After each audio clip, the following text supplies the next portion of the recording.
Good evening, ladies and gentlemen. Welcome to another episode of What's Up, Cuz? I'm your host, Jason Palmer, along with my cousin himself, the coach, Lance C. Irvin. How you doing, cuz? What's up? Cuz I'm doing good. Let's get, I always get excited to speak to you on Monday, cuz what you wearing over there? Is that a Chicago Bulls I see? You know, the big news from last week was that the Bulls Oh, made a huge trade. So I said, hey, I can actually wear the Bulls gear that I've been holding on to for 2 years that I refuse to wear. This is a new hat that I hadn't worn in 2 years. So I said, hey, okay, they've done something. I can be proud of them now. You and mine, y'all side pieces, it come out of nowhere with your jersey, with your shirt. But you know what, Jay? I like that. But I channel my inner, baseball season is coming up, right? Yeah. And those sluggers, you gotta have your nice chain when you at the bat. You gotta have you a nice piece. So this is the baseball season, Jay. You gotta have your nice piece like Luis Robinson, all the fellas. And even KB wears one for time to time. You gotta step up there like you're a real player. I got no problem with it. I got no problem with it. Got no problem with it. You know, baseball definitely get ready to start on Thursday. Cubs and Sox, we're gonna have regular season baseball. These games count. Man, it's a lot going on, man. We got the men and women's basketball tournament, NCAA. We got the hockey season coming down to an end. We got the NBA season, coming down in, trying to see if both our Chicago teams can make the playoffs. So it's some exciting times out here, man. Hey, Jay, we got the NFL draft coming up in a couple of weeks. We got Deshaun Watson doing his thing. Let me stop laughing.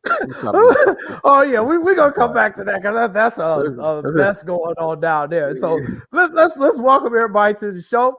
Welcome to What's Up, Cuz. Thank you for tuning in. If you're watching us on YouTube Live, go ahead and hit that like and subscribe button. Please, if you're watching us on our Facebook Live program, make sure you're interacting with us, sending us your questions and comments. We appreciate you watching there. And if you're watching on the app, we really like you. Thank you so much for watching us on the app, the SportsZone Chicago app. If you're looking to get the app, it can be downloaded in 3 places. From the iTunes stores, baby. The Google Play Store. I'm gonna go 3 for 3. I'm going to go, and then Amazon store, buddy. Oh my God! For the first time in the history of this show, it only took 31 episodes. Lance Irvin has told you all 3 places you can download our app. I'm so proud of you. See, sometimes you have to laugh at yourself. Because the first time you asked me, I was like, the word. I'm like, there you go, try to get us, cuz CB.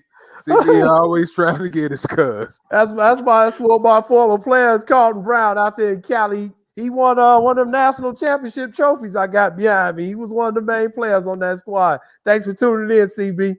What was he playing? What's that? Basketball or baseball? That was a basketball one. That was a basketball. Could he shoot the 3? That's what I want to know. He wasn't a shooter. He was a dunker. He was a dunker. He's a dunker and a defense. He had hops like that? Yeah, he got hops like that. He had hops like that. He was a dog out there for me. One of them Warriors, man. I had plenty of them too. I like that. I like that because I love the Warriors. I was that's right. Player myself. That's right. That's right. But let me go ahead. Cause. So we got a big show coming up today. Today is March the 29th. It's our final show of Women's History Month. We've been highlighting the accomplishments of females in the world of sports for the entire month. And so for this show, we decided to do a ladies first show. And all of our guests are just accomplished female athletes in the sports world, whether it's coaching, playing, wherever. So let's go ahead and tell them who all we got coming on the show. How about that?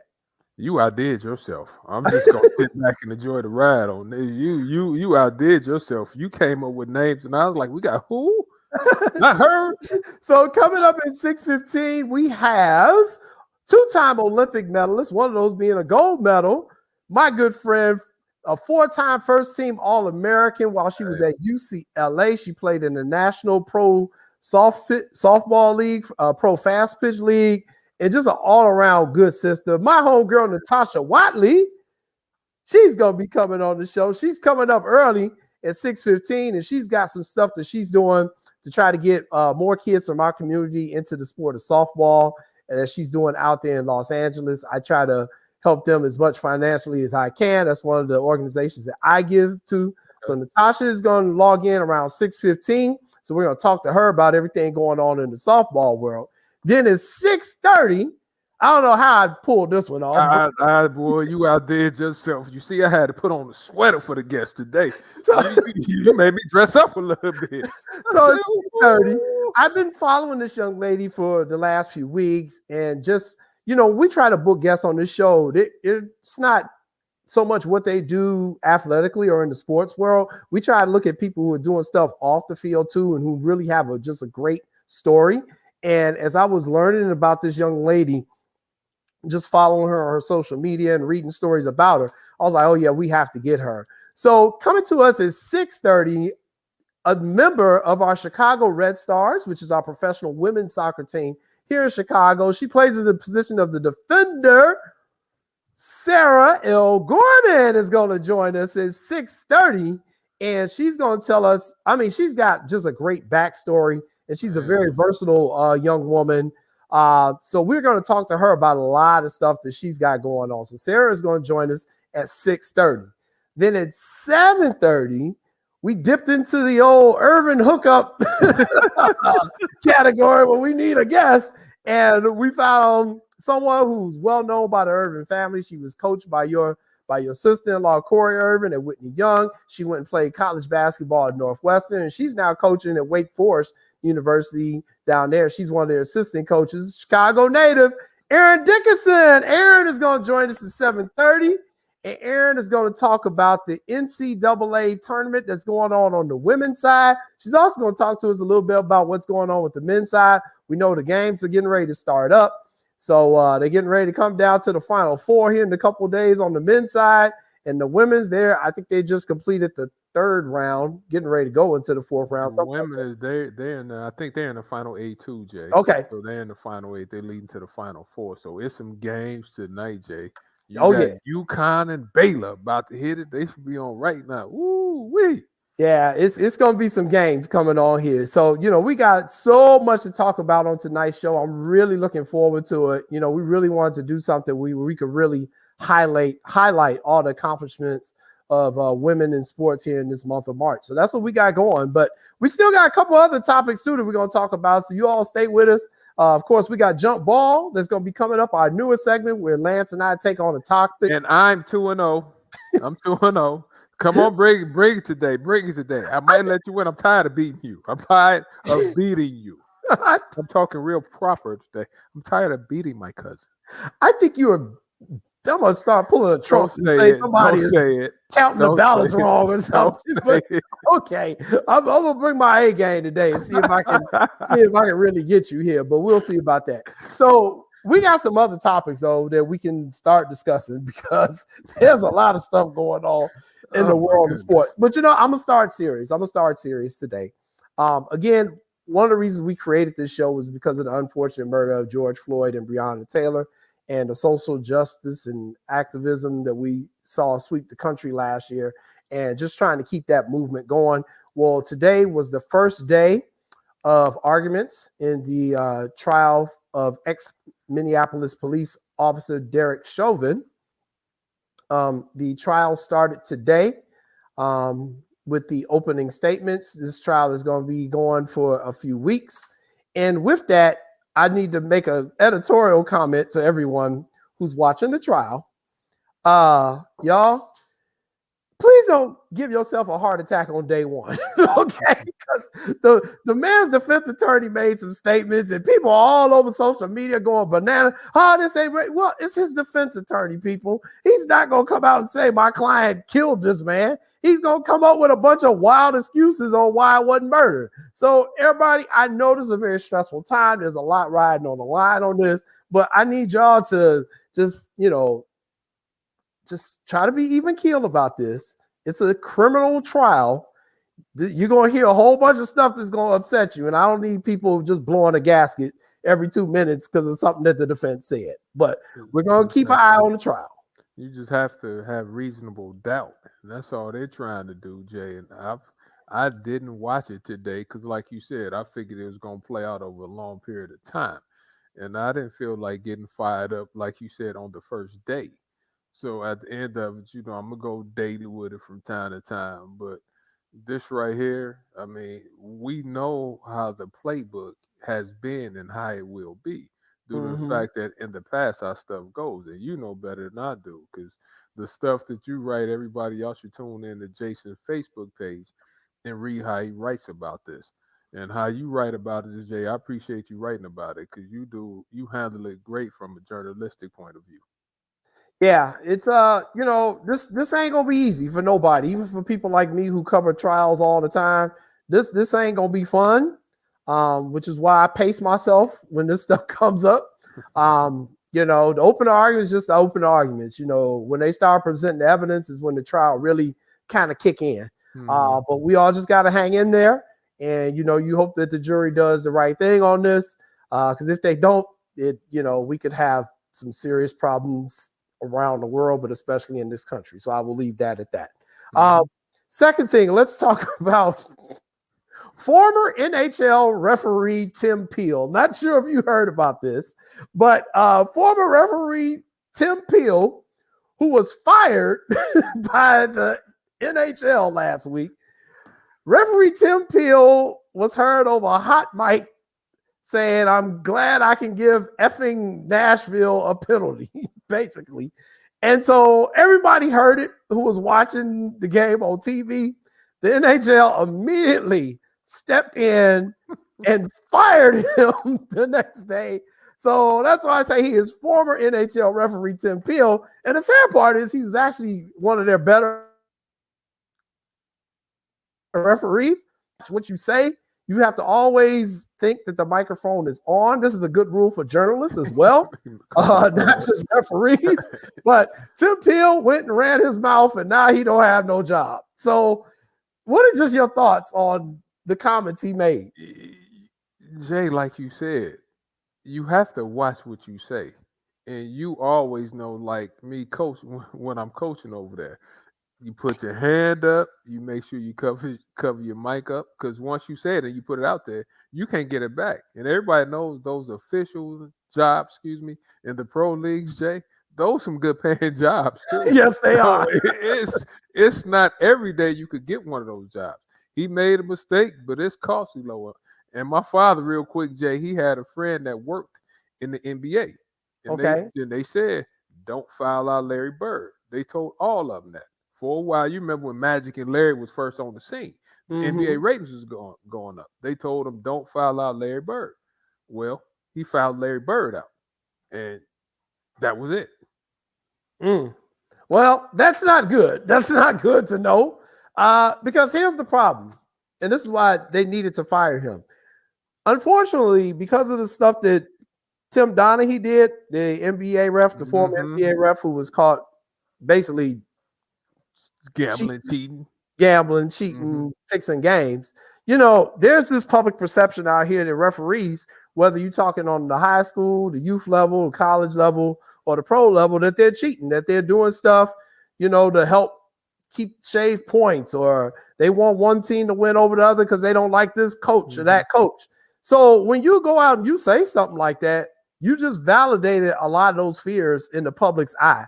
And that is just terrible for the referee industry. And it's very upsetting to me that he said that.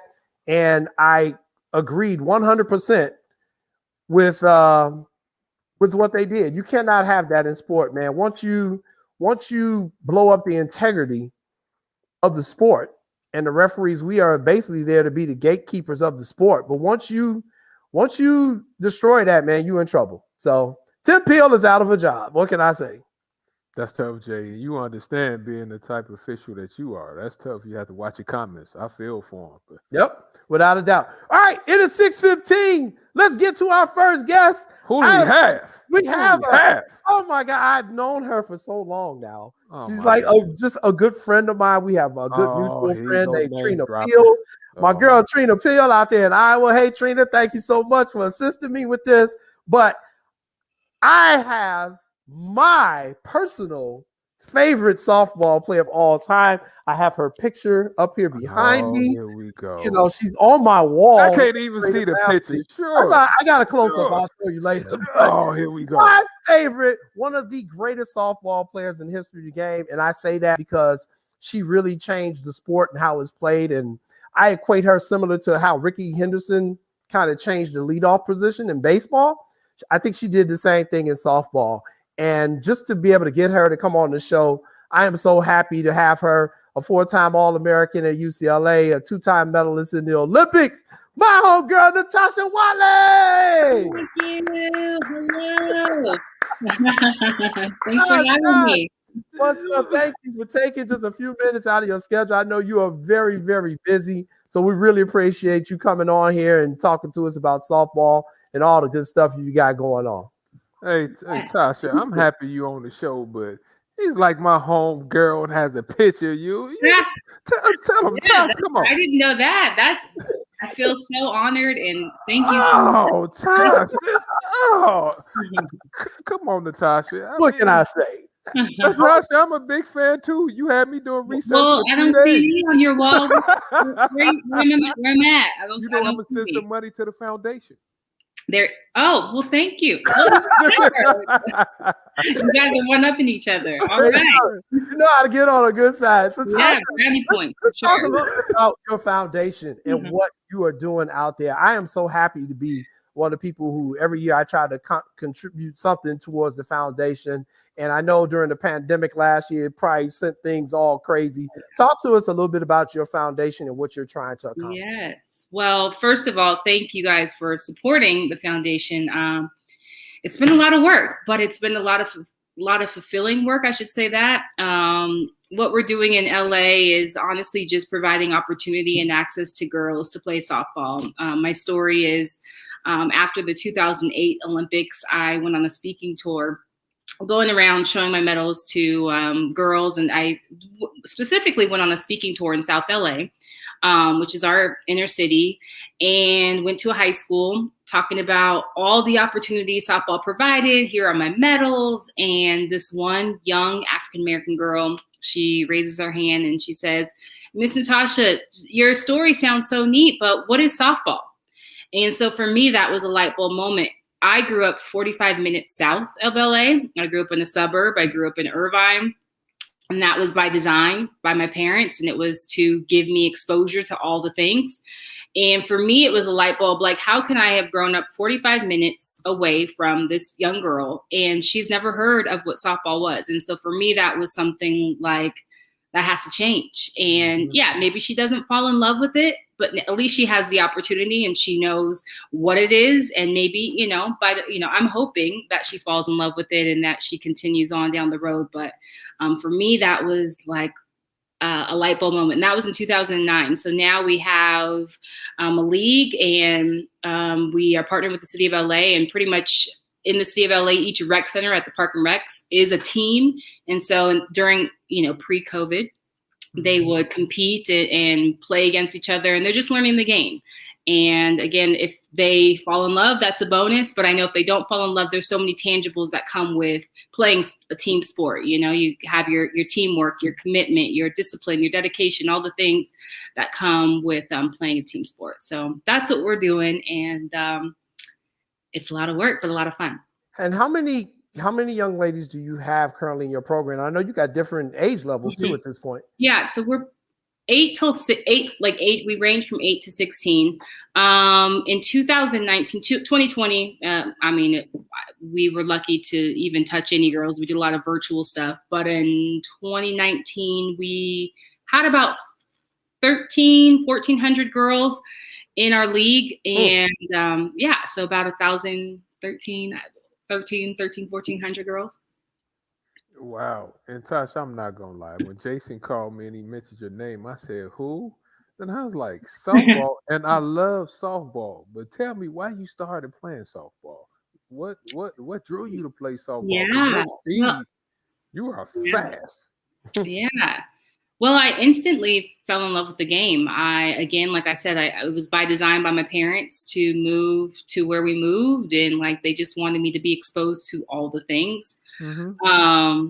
And so a young girl in my first grade class, Coral Bain, bless her heart, we are still Instagram buddies, Instagram friends, but she was like the queen of the blacktop. So like recess time, if you can picture, you split into your teams and, you have a captain, but she was like just super athletic and just like the boys loved her. And so she was always the first to get picked. And if she had the opportunity to pick, she would pick me. So I just wanted to be around her. And I was only child. And so she was my bud. And we were just like athletic buddies and like just wanted to, she played soccer and did all these things. So she had a flyer for the softball league, our local rec league that was in our city. And so she's like, take this home to your parents, sign up. I'm playing. Took it home to my parents. They had no idea what softball was. My dad's from Louisiana, big basketball fan. My mom's from the Bahamas. Had no idea what softball was. So me being the only child, I got what I wanted. And so for me, like softball, like it was fun because I feel like I always say I was like overstimulated. Like I just like you could play catch, you could hit, you could run, you could pitch, like you could do all these different activities and be good at them. And I think that's what made me gravitate. Like there's so many things that like I could try to do to be good at. And so here we are. Yeah. Love it. Natasha, last year, of course, we lost the Olympics, got postponed due to COVID. This was one of the years softball was going to be in it. Yeah. But I know, the Olympic committee is killing me. It's like 1 year it's on and 2, then we're going to miss it again. Exactly. Just what are your thoughts about what that does for the sport itself and how you see it going forward? Yeah, well, for the sport, it's very unfortunate, but it all comes down to political votes. It's the IOC and what sports they're going to vote in, and so we kind of don't have a lot of control over that unless we have seats on the committee. But it's unfortunate, like because for us that's the biggest stage of our sport. We're working on the pro league. That's unstable. So really, there aren't really too many high platform stages to play. And so the Olympics is it. And so it's unfortunate that we keep getting on the docket, off the docket. So our next opportunity would be 2028. As you know, like the host country gets to pick the sport. That's why we are in 2020 and 2021, because in Japan, softball, baseball is a huge sport. So that's why we are there. So 2024 in Paris, we are not on, but the next opportunity is 2028. Wow. Natasha, you said something. I stole what you said, and I want to ask you about it. Okay. Do not let your confidence grow into comfort. And I stole that. What does that mean to you? You stole it. Don't let your confidence be turned into comfort, because when you're confident, sometimes you can get comfortable. And so we always hear the saying, like, be uncomfortable, or be comfortable with being uncomfortable. And so that's kind of what it means to me is, there's areas that you're confident in, but the way you stretch yourself, the way you grow is if you kind of go to those other areas that you're not so confident and try to get uncomfortable with being uncomfortable in those other areas. You know why I brought that up? Because I'm a basketball coach and I talk to our players today, and I'm always trying to inspire them. And I know you were probably one of the only Black girls that played in the sport of softball. And you made a comment about you wanted to be light-skinned, I think, if I read that right. How did you feel when you was playing? Because my daughter, she's the only child, and we lived in most of the areas where she was the only Black student playing, athlete. How did you feel most of the time when you was younger playing? Yeah, I mean, especially being in what is coined a white girl sport, I always knew I was different. I knew that I was different. And so as I grew older, I mean, it wasn't a factor in terms of playing. It didn't affect how I showed up. Mm-hmm. But when there were time for opportunities of making an all-star team, or when there was opportunities of getting accolades, like I always felt like I had to just be really, really good to make it in the paper or to get the accolades or to make the all-star team. And so the one question that I look back now and I hate that I had to ask, if I was white, would that have been different? And so that doesn't say that my experience playing was horrible or bad, but it came for those opportunities to get the shine, to get the opportunity, to get the marketing deal. If I were white, would that be different? And so that's the question that I hate that I've had to ask. And that's pretty much it. But you're still getting your shine. That's right. That's right. Natasha, one of the things you and I, we've even talked about this, when you were playing, was just trying to get more kids from our community on the college level. I think we have seen tremendous progress in that area over the last couple of years. I wanted to get your thoughts on that and how big having the NCAA Women's College World Series on ESPN, that has meant for the sport as well. Oh my gosh. I mean, I think that's meant everything just for the sport all around, just to be able to have that exposure. Like the viewership around Women's College World Series is bigger than baseball. College World Series. So, which speaks volumes to how great our sport is. And so I think the fact that you're seeing more Black girls playing is because they can see it, they can be it. And it's just so important of just having that visual, like how life would have been so much different for myself, like just growing up and having that constant visual. Because I was just playing because I loved it. I didn't really have anything I was really shooting for. I just was like on this journey. Okay, high school. Okay, college. Okay, it's just kind of going along this path. But like, being a young boy, and like looking at the NBA and the Major League Baseball, NFL, like, what you are shooting for. And so for women, we don't necessarily have that. So the Women's College World Series is everything, being able to have that visual and that constant reminder. And so I do think that is also why we're seeing a more diverse population playing the game, because more girls are actually seeing it. And so I just think it's super important just having that visual. I think even too, just that's how you grow the game, is by, just giving that exposure. That's how dreams are built, and how dreams are made is by seeing that visual. And I think the other area we are seeing progress as well, because we've talked about a lot, is, it's kind of like every other sport. They'll get a Black athlete in one of these sports, and then we kind of get pigeonholed, and that you're going to be, okay, she's a Black girl, she's fast, let's teach her how to slap hit. It's like, okay, we can power hit too now. We can pitch.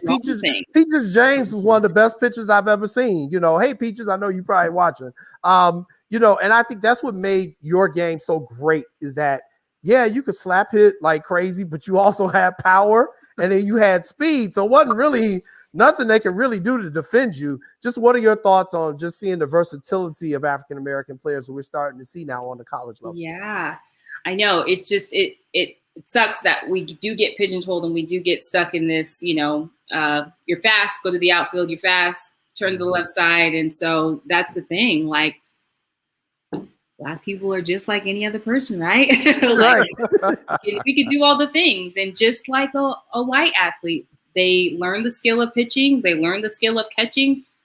We teach that to everybody. And that's the whole idea of inclusivity, of just this whole idea of creating this opportunity for everybody to learn, everybody.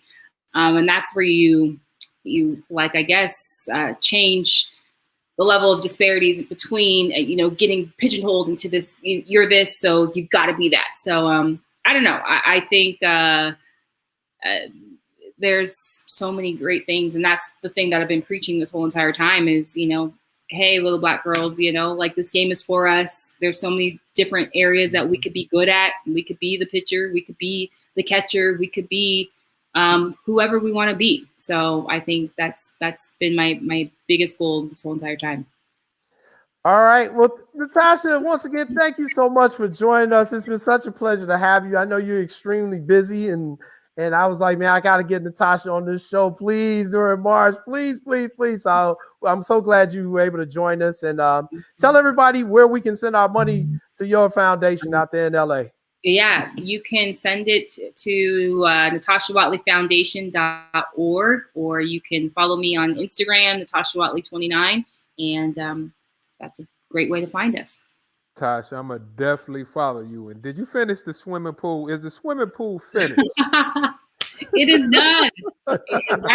Right in time for COVID. Like the perfect timing. I couldn't have planned it better had I known. But yes, pool is done. So when you guys come to California, look me up. Got it. We're going to take you up on that. Natasha Whatley, everybody. Right. We're going to take a commercial break, and then we're coming back with the Chicago Red Stars. Sarah Gorden is joining us on What's Up, Cuz. You didn't show Tasha the picture.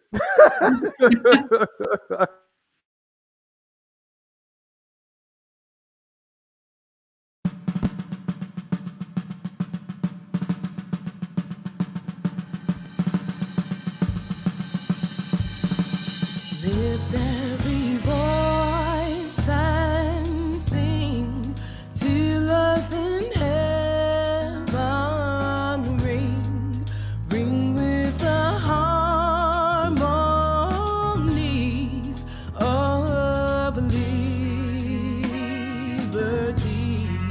Let our rejoicing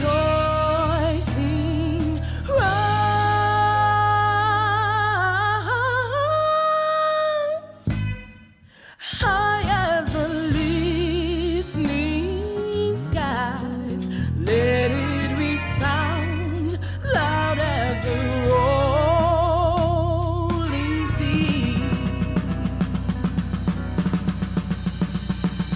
Sing a song full of the faith that the dark past has taught us. Sing a song full of the hope that the present has brought us.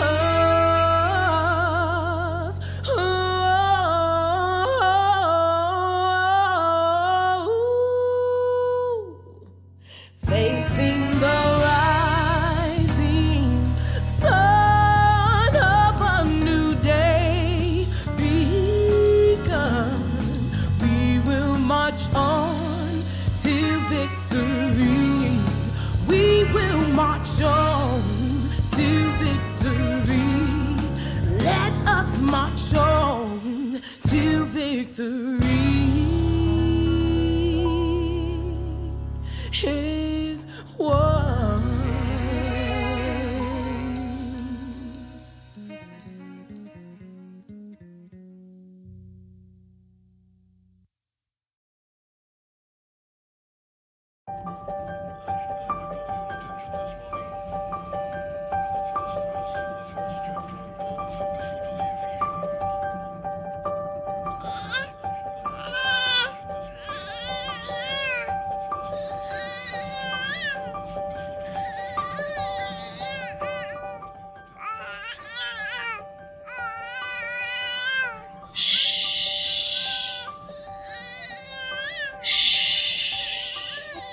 Compassion, noun.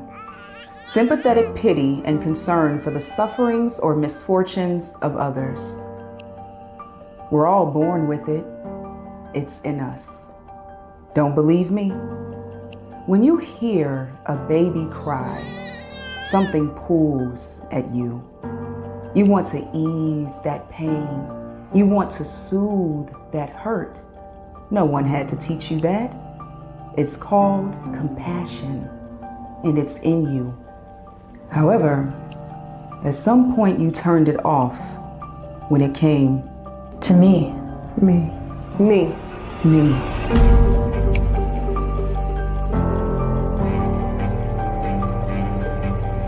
The cries of my soul have gone unheard, but today, you will hear me. My heart has wailed a melody loud enough to shatter your ears, and you ignored me. But this week, you will hear me. This body has beat the drums of anguish, only to be silenced. But this month, you will hear me. This year, This decade, This century, I will be heard, and you and you will be the one to hear me. And when I am finally heard, Show compassion. Show compassion. show compassion. Remember, it's in you.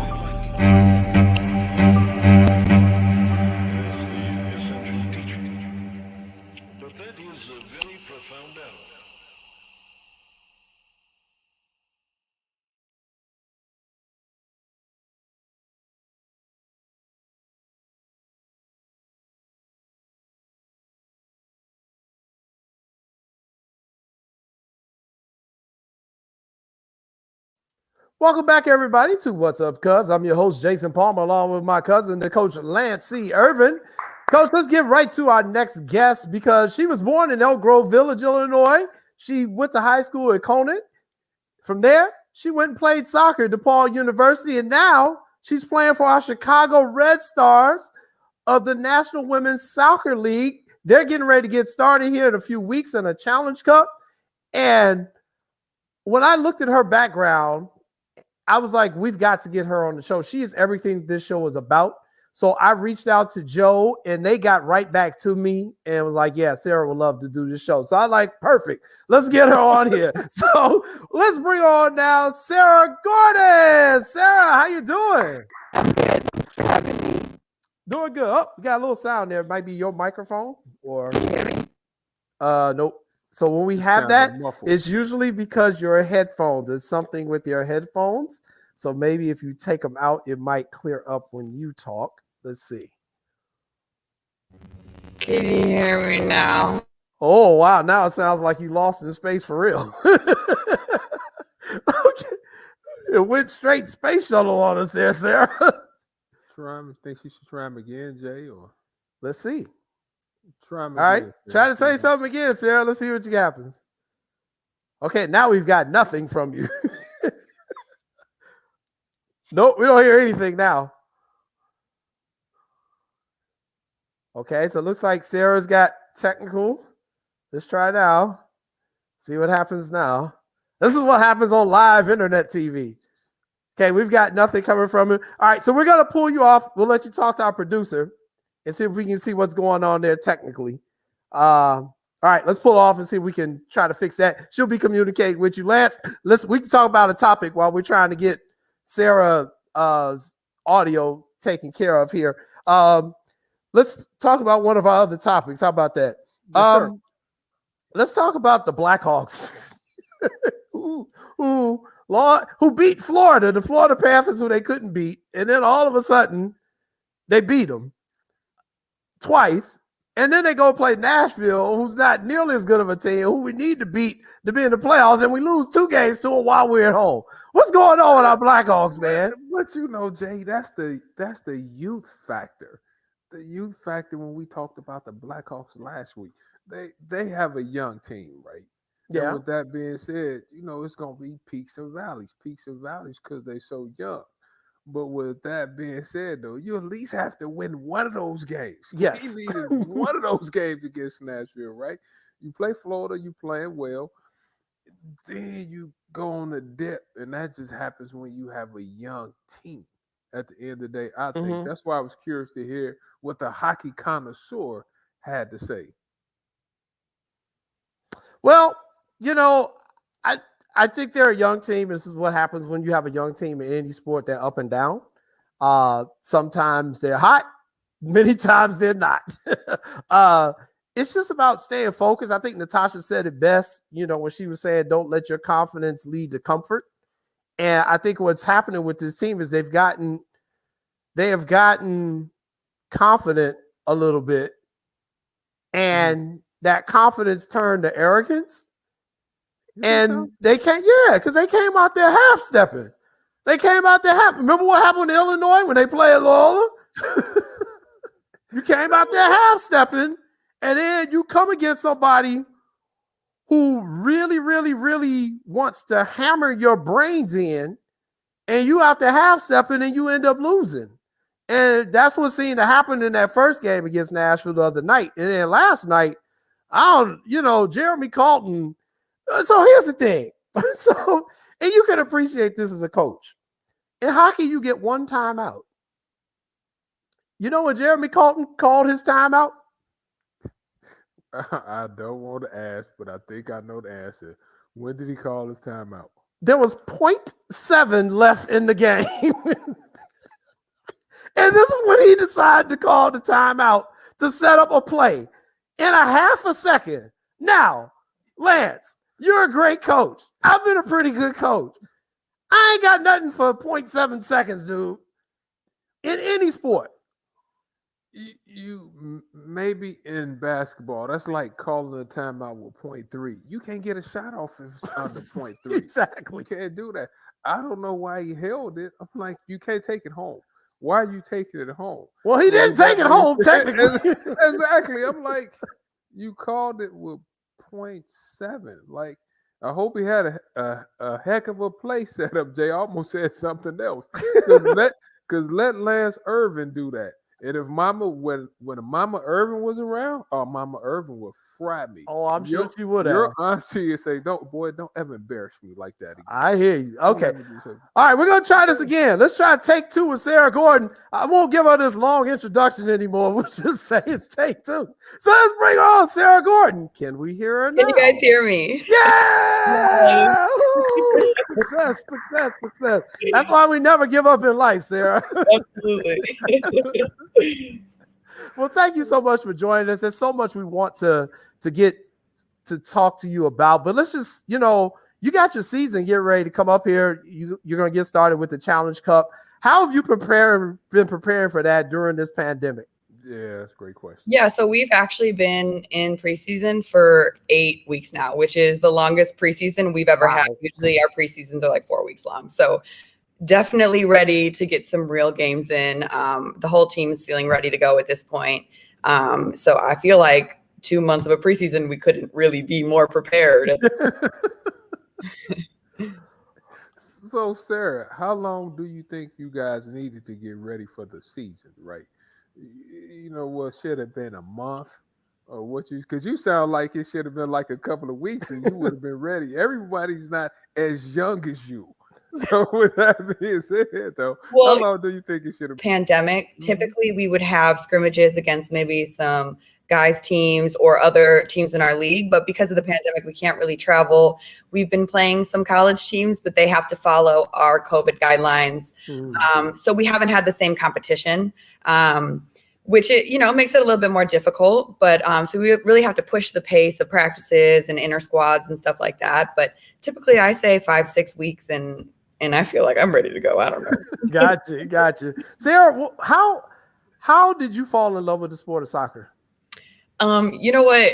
It's not like a special story. My parents put me in it when I was like 6 years old. I was faster than everyone and everyone told me how good I was. And I'm like, yo, I love it. Everyone thinks I'm great. And that's honestly how I started and why I started loving the sport. Which is interesting because the funny thing with soccer, when you put your kids in soccer, especially when they're young, it's like everybody's just in one big clump kind of chasing the ball. So you're telling me, you were like that one kid who could break out the clump and just outrun everybody. Exactly. Yeah. It's something like that. Well, let me say this. My daughter is 20 now, Sarah. So we used to live in Carbondale, and we was driving down the street, and she was semi-lazy then. So I see this big sign, soccer. So I said, you're going to play soccer. So we go out to play soccer. She's running around the field. Then she just stopped. And I knew what she was thinking. She stopped and she saw the goalie down there. And I knew what was going through her mind. If I play goalie, I don't have to run. So she ended up playing goalie and she was pretty good. What type of shape do you have to be in to play soccer? Because I used to run that field, Sarah. I was like, ooh, this is a different type of shape. And I played basketball. Yeah, it's a lot of cardio. Obviously, we have to lift, and that's an important part of the game as well. But it's so much cardio that you have to lift even more to keep that explosiveness. But yeah, it's a lot of running. I'm not gonna lie. So Sarah, if it's that much running, can I go get a donut? Because I saw how y'all was eating donuts now. You don't. We deserve donuts. We run so much. We deserve donuts. What's your favorite donut shop? Do Right for sure. Okay. Yeah. What type of fitness routine do you go through to play that sport? Honestly, it depends on the athlete. For me, like in the off season, I don't have to run quite as much as some of my teammates. And then there's teammates who have to run more to keep up with that. So it really depends on the athlete, the kind of athlete you are. But yeah, we had a scrimmage 2 days ago, and then we had to do fitness after the 90-minute scrimmage, because it's like we're trying to meet numbers that our strength coach has for us. So it's a lot of like meeting those statistics and those numbers that we have to hit. Man, Sarah, you be putting in the work. You know, I follow on Instagram, and some of the exercise she doing is close to that 60-40 crazy stuff you be doing, Lance. So I don't know who Sarah's trainer is, but you do some intense stuff there. Yeah, I just do what I'm told. So, you know, Come on, Sarah, but you're a mom. And how tough is it being an athlete to be a mom? I see Candace Parker walking around, but I think she has a daughter. I saw you walking around. How tough it is being a pro and having a child? I think you have a son, if I'm correct. How tough is that? Because I know that has to be tough. Yeah, it's a lot, a lot of responsibility, and it can be, as the people close to me know, very overwhelming at times. Just trying to figure out. Obviously, we travel a lot. We have different hours than a regular job that we have to commit to. So it can be a lot. And obviously my first responsibility is always going to be my son. So it can get overwhelming. But, you know, having the right support system, the right people around you. And then as we go forward, our league has been a lot more helpful over the past few years with, you know, getting childcare and making sure these things are taken care of for the kids. Yeah, I know. You had to deal with, just like every other parent, when COVID hit, and you know the kids now virtually schooling. How did you do that? I know the schedule professional athletes have to keep up with, and you had to do virtual learning with. How did you pull this off? Listen, honestly, I was just trying to get by each day, honestly. Like that's how it would go, because I'm running to trainings and then I have to bring him with me and his computer and his homework, and it was a mess, and it was a full year of that. We're still not entirely back in school. He goes twice a week now, which is amazing. It's better than nothing for sure. But it was a very difficult year, and homeschooling was probably the hardest part of my year. Got you. So just a follow-up to that, because I know you've talked about it before.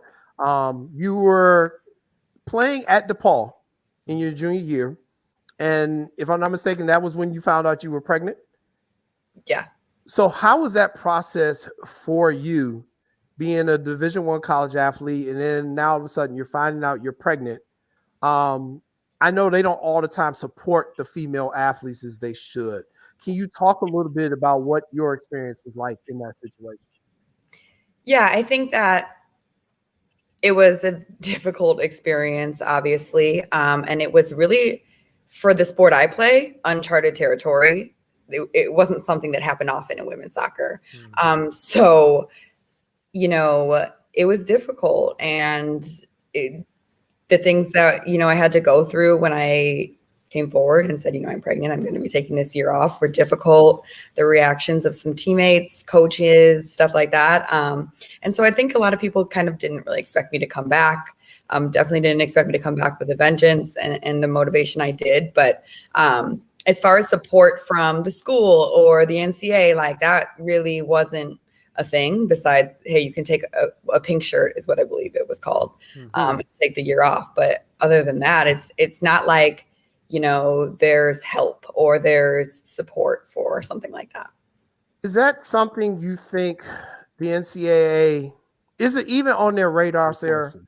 No, absolutely not. I mean, like everything that came out the other week with the women's basketball tournament in their weight room, and then people were talking about how potentially they weren't even letting women's children in the bubble. Like, no, that is not on their radar whatsoever. At least I don't think. I mean, I'm not at the table, so I don't know the conversations. And so what can the public do, and especially us in the media, what can we do to, because I'm all for holding the NCAA's feet to the fire on everything, the whole likeness thing. You know, I think this has been the biggest criminal organization in America, to be honest, because of the stuff they've gotten away with over the decades. What does the public, what does the public, not him. What does the public and the media need to do to get the NCAA to come in line with what we want them to do to support student athletes in 2021 and going forward?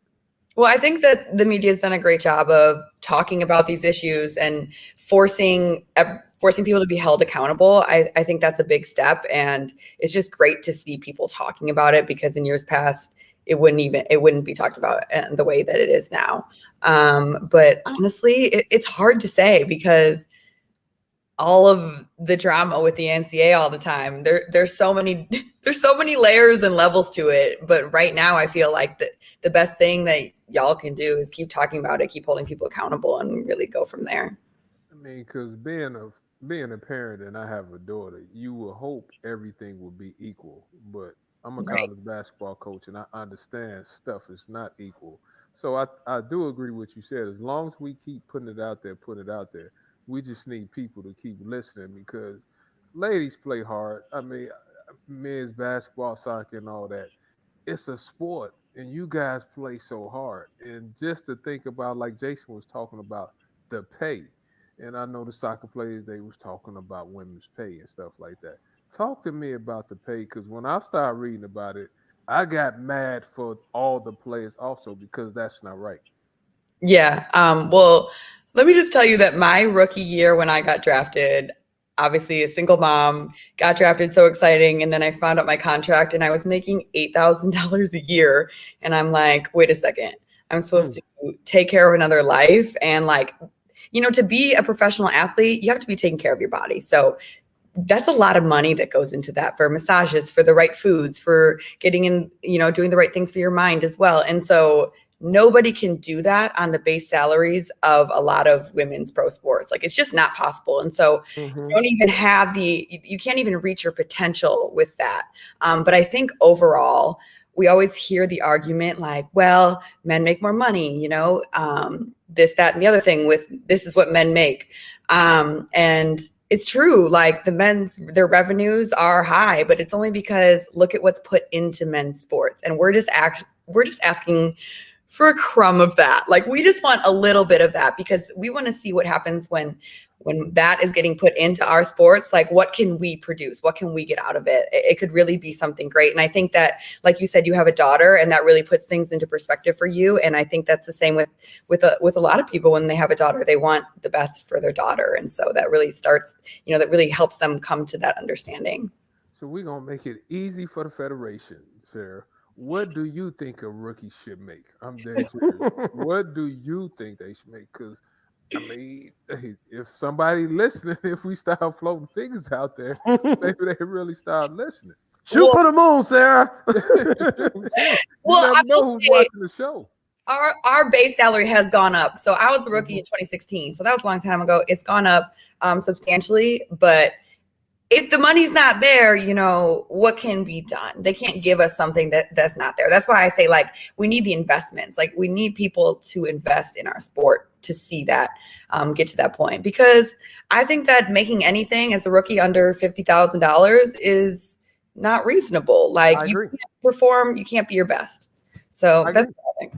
I agree with you 100%. Yeah. What was your degree in at DePaul? Broadcast journalism. Okay, so you're like, I could have came out and took me a job at CBS somewhere in some small market in Rhode Island and made way more than $8,000. Right. I mean, yeah, but it's okay. It was all part of the journey, it had to happen. As long as it getting better. And I read that you have a non-for-profit area called Hood Space. Can you talk to us about Hood Space and what it does for athletes? Yeah, so Hood Space is all about bringing yoga and meditation and just acts of mindfulness to Black girls and girls of color here in Chicago. And the reason behind it is just because I was struggling mentally my year right after having my son. And I kind of got into meditation and yoga, and it just helped me with my anxiety, with everything I was feeling. It helped create space in my life. And they're just great tools to be used, and they're looked at as white, upper class, things. And so I'm just trying to bring some of that access and some of those resources to Black girls here in the city. The reason why I asked is because mental health is real. And that's something I've been fighting for as a coach this year. Looking at players dealing with COVID, anyone in that case dealing with COVID, I mean, it's tough. So thank you for talking about how mental health is real. And I appreciate you bringing that up. Now, do you have any Hood Space hoodies since I'm giving money to people non-for-profits today. So make sure you tell me where I can send some money now. Seriously. Yeah. So we just have an Instagram right now, and that's where you can find all information. The Instagram is at HoodSpaceShy. Mm-hmm. Yeah. And so that's kind of just what I've been using to put information out there. Now, in addition to soccer, let's talk about your two other careers that you also have. I know you had the major in broadcast journalism, and you're doing some sideline reporting. Is that correct? Yeah, right when I graduated, I was doing a lot more of it, but in the past year or two, I haven't gotten to do it as much. Okay. And then your modeling. Yes. Let's talk about that. Sarah's modeling photos. For those of you who don't know, first of all, Sarah, I had a bunch of my buddies who didn't know who you were from a man on the moon. And I said, I got Sarah Gorden from the Red Stars coming on the show. So then they started Googling, and they're like, yo, dog, she a model, man. Hey, man, she fine, man. Where you get on? I'm like, wait a minute, hold on, wait. So now they sending me all these pictures of you and your modeling career and all that. So how did you get into modeling, and how do you see your modeling career going forward? So I got into modeling because going back to my rookie year salary, I had table. So I was like, let's try this. Like, let's get in front of the camera, take some pictures. And that's honestly how it started. And yeah, I enjoy doing it. It's a great thing to do on the side. And it fits into, I have soccer all the time. I have training all the time. And it's something that can actually like fit into my schedule. So now with your modeling career, you basically just started yourself, and then like, how did you get, because I see you on a whole bunch of different stuff. You've had a commercial, I think, for like a shaver or shaving cream or something. How did you get discovered by somebody and they say, hey, let's go with her? How did this happen? So I took pictures. I sent them to a modeling agency. It was like a sports and fitness agency. Okay. And I sent it to them, and they were like, yeah, we'll sign you. And this was like 4 years ago now. And then they just, find me jobs. And then also, like, I did that commercial for Venus Gillette. Sometimes things just come to me, not even through my agency. It just works out that way. Wow. Yeah. Okay. Yeah, I was like, wait, she's modeling shaving cream, or I know it's someone is shaving something, but okay, go ahead, Lance. I'm sorry. I wanted Sarah on the show because Sarah is real smart. See, my friends called me and said Sarah is smart. Sarah has personality and energy. But Sarah, how can we get more African American kids involved in soccer at a young age? Because I know my daughter plays soccer, but like I said, though, I was in the era where they played soccer. Yeah. So this is something I've talked about with a lot of other Black players in the league, some of the Fire players. And we always talk about bridging the gap because there's just such a big gap in America, specifically of Black culture and the sport and soccer culture. And so often, like, teams, I won't name team names, but of course, all teams, professional teams, they'll go to the South Side, they'll throw a camp, they'll pick up their cones, and they'll leave. And there's nothing left besides like, yeah, we threw a camp. And so like, it needs to be more than that. It needs to be connection, it needs to be connection with the sport. It needs to be connection with professional players, specifically Black professional players, they can see that and see it is part of the culture. I feel like I said, this is something I've thought of, and I don't have a specific answer yet, but I do feel like connecting with girls as all of the Black players in our league and being able to connect with Black girls and show them the sport, but also make them feel connected to it is going to be important in bridging that gap. All right. Mike, can we keep you for 5 more minutes? Because I know we had the technical issues there, but I don't want to keep you away from your motherhood duties, if that's okay with you. Oh, yeah. Okay. All right, because we got a couple more things, so we want to kind of squeeze them in here. I wanted to talk to you about how it was for you growing up in Chicago, being a star here in the Chicago area. Then you got to play locally at DePaul, and now you get to play for your hometown team. What has that meant for you, always being based in Chicago for your soccer career? At this point in my career, now that I'm 28, it means a lot to me. I think kind of growing up, even being in college, I didn't see, how great it is to be in Chicago. And even when I got drafted, it's like, great, it's my hometown team. Awesome. But I think in the past year, really, with everything that's gone on, I feel more of a responsibility to represent the city. and represent the sport. So it's very important to me, and I'm really proud to represent the city. So we got to ask you some of these questions because you're going to understand it because you're a Chicagoan. So we're going to play a little game with you. Where it's Sarah, I one apologize. of your favorite Chicago things. So here we go. All right. So first question right out the bat, we have to ask this question. White Sox or Cubs? White Sox. Yeah. All right. We can have her back on the show then. All right. That's good. Great answer. Great answer. Great answer. All right. Second question. Giordano's or Gino's pizza? I'm gonna say Gino's, but that's not my favorite pizza place. Oh, what's your favorite? Yeah, my favorite are Lou's and Italian Fiesta. Oh, I like that. I like that. Yeah. I think Lance got a credit card to one of them places because he go there so often. Rick Malnati is my man. Okay, very good, very good. For fried chicken, you're such a pristine athlete. I don't know how much off the dietary path you go, but Uncle Remus or Harold's? Harold's. Oh, sorry, West Side people. She picked Harold's. Because I'm about to have Harold's tonight, even though you just.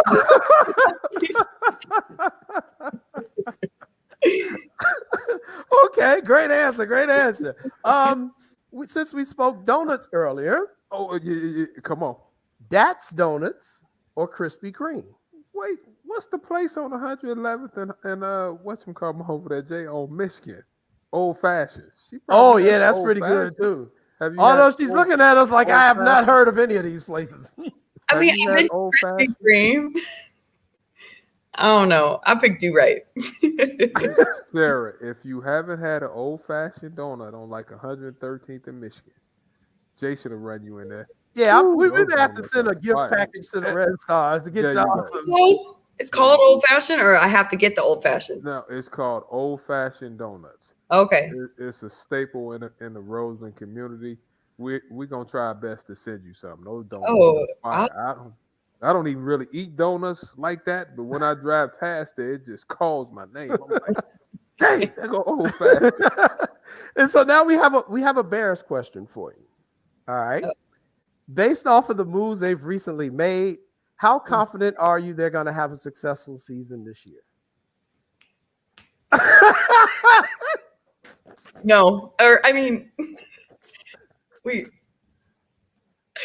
Sarah saying the Bears. So Sarah, don't get him started. Leave my team alone. Sarah saying my Bears gonna be bad. You saw Sarah's reaction. I didn't say that. I'm not sure. I wish them the best of luck. It's a very good political answer, Sarah. Very good political answer. Sarah, because my co-host, my cousin over there, has a side piece team. I do. That's how bad he is. I'm cheating on the Bears, Sarah. With who? The Miami Dolphins. Oh, okay. See, there you go, Sarah. Didn't have a problem with it. She understood it right away. Maya, please save me, Maya. Maya, save me. Sometimes you gotta do what you gotta do. What you want us to say? Save me, Maya. This show is going left, Maya. So our final questions relate kind of to the Red Stars, with your upcoming season. Right now things are kind of dicey in terms of getting fans at the games, but we know eventually they're going to come back. Just tell us a little bit about where the team plays and why people need to come out and check out not just the Red Stars, but also the Fire as well. But tell them why it's important that we come out and support you all. Yeah, so we play at SeatGeek Stadium, formerly Toyota Park, which is in Bridgeview, southwest of the city. And first off, I'd like to say we've made the playoffs every year for the past 3 or 4 years. So that's a really good reason. We win a lot. But we just our team is the culture we have on our team. It's that hardworking, that blue collar, roll up your sleeves mentality. And so I think everyone from Chicago that lives in Chicago can appreciate that. And it's exciting. It's exciting to see. So if you've never been to a game, you have to come at least try one out, see if you like it. Hopefully this year, if it's possible. Well, that sounds good to me, Sarah. And I know, and I talked to Joe from over there at the Red Stars. And, one of the things I'm going to do to help support what you all are trying to do is I'm going to get me some Red Stars merchandise, because I know that also helps the organization. I think, we try to think of ways that we can support female sports. One of the things we can do is buy the merchandise, whether you want to get a Chicago Sky jersey or one of the Red Stars jerseys or shirts, all that paraphernalia. That helps the organization. That helps the players because they can pay you all more money. So I think that's one of the ways we can do it. And Lance and I are always about representing Chicago. So we are going to we're going to talk to Joe too as well. We're going to try to come out there and maybe we'll do a show from out there before a game or something like that. Anything we can do to help kind of generate the buzz to help you all out, we would really like to do that. Yeah, that's awesome. And get a jersey with number 11 on it. Because I was just about to ask you, is it 11? I thought it was because they joking me because he comes with all these numbers on his jersey. Sarah, you're number 11. Sarah, you're the only one I know, so I got to get your jersey. True. Well, we got you. Well, thank you so much for taking the time out to do this. I know you got a lot going on your plate. Take care of that young brother that you are helping to raise. And we would love to have you back whenever you're ready, whenever you need anything, just reach out to us. We'll be glad to have you on, okay? All right, thank you guys. Love Sarah your Gorden. Sarah. Sarah Gorden, the Chicago Red Stars. We're going to commercial, and Lance and I are going to come back with our newest segment, Jump Ball. I'm going to try to get a win for the love of God. I need to call on my friends and tell them to vote for me. We'll be back in about 3 minutes. Peace out. I'm Tina. I'm Judith. I'm Zelina. I'm Candace. And we've got your Women's History Blackstress Moment. Adelaide Hall was born in Brooklyn, New York, October 20th, 1901. She made her debut performance in the musical Shuffle Along, and then went on to appear in more Black musicals like Running Wild and Chocolate Kitties, performing throughout Europe. In 1924, she married her British husband turned manager, Bertram Errol Hicks, and then decided to make London her home. Hall became a household name, performing on Broadway in Blackbirds of 1928 with Bill Bojangles Robinson. The show was soon picked up and produced in Paris, France, and ran for 3 months at the Moulin Rouge. As an accomplished vocalist, Hall was also known as introducing the classic jazz hit standard, I Can't Give You Anything But Love, Baby. Hall also performed at Harlem's famous Cotton Club and collaborated with Duke Ellington, penning the hit Creole Love Call. Hall owned her own club, had her own BBC radio series, making her the first Black artist to have a long-term contract with the BBC. She danced, and she played the ukulele. In 2003, the Guinness Book of World Records cited Hall as the most durable recording artist, having released material spanning over 8 decades. Hall performed in Cole Porter's musical Kiss Me Kate in 1951, and in 1957, she performed in Jamaica starring Lena Horne. And in 1988, her one-woman show at Carnegie Hall was a sellout. She passed away in her home in London at the age of 93. Adelaide's father told her, "Sing to the moon and the stars will shine," and shine you did. Adelaide Hall, we salute you. This has been your Women's History Blackstress Moment.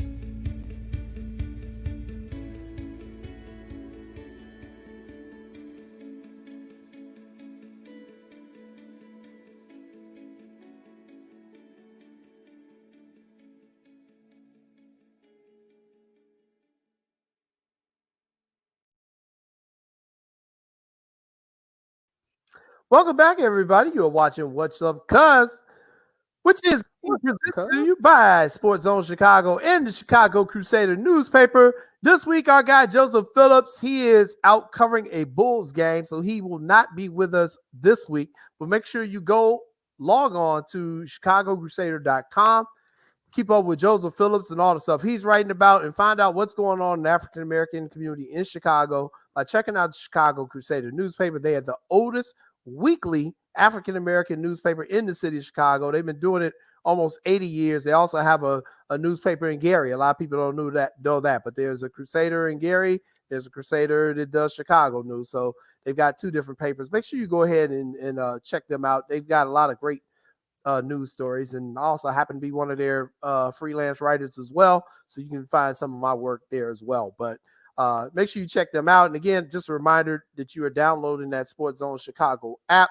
You can get it at the iTunes store. You can get it at the Google Play Store, and you can also get that at the Amazon store as well. So go ahead and download that app so you can check not just Lance and I out, but all the great shows that we have here on the SportsZone Chicago platform. We got a lot of great shows and more stuff coming as baseball season is getting ready to kick off as well.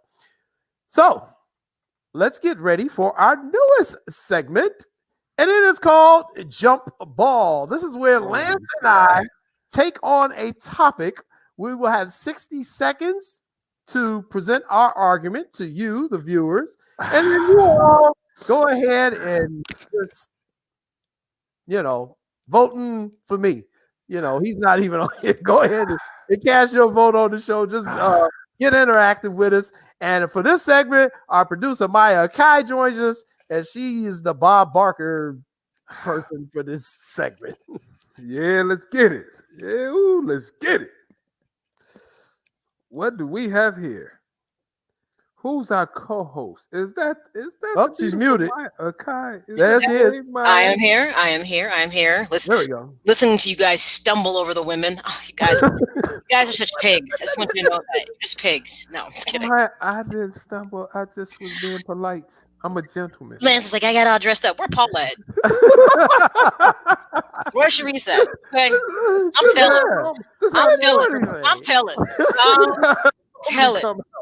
I'm telling. I just threw on my little polo and just, so I normally come out. He wearing cologne too. We just can't smell it. Yeah. I sprayed too. I was like, all right. So I will read the question while you both are on screen, and then who's gonna go? Who's gonna go first? Man, let me put him out of his misery first. Because it was first.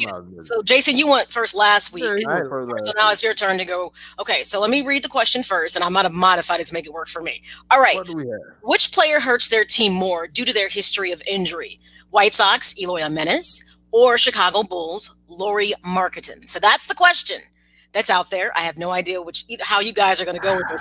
I'm going to be really curious to how this plays out. The baseball guy, how it's guy. Go. So I'm just curious who is the bigger liability between the two. So the question again, which player hurts their team more due to their history of injury? White Sox, Eloy Jimenez, or Chicago Bulls, Lauri Markkanen? Okay, Jason, I am removing you from the screen. And, sorry, I made you bigger. Actually, I made you bigger than the screen. Sorry about that. There we go. I'm removing you from the screen. All right. Lance, when I hit the clock, you get 60 seconds to answer the questions. When you see the clock running, you start talking now. That's easy, Maya. Lauri Markkanen, he hurts the Bulls. He hurts his team more. That man has played 24 games, Maya. When he plays those games, he averages 20 points a game. The Bulls need a third scorer back.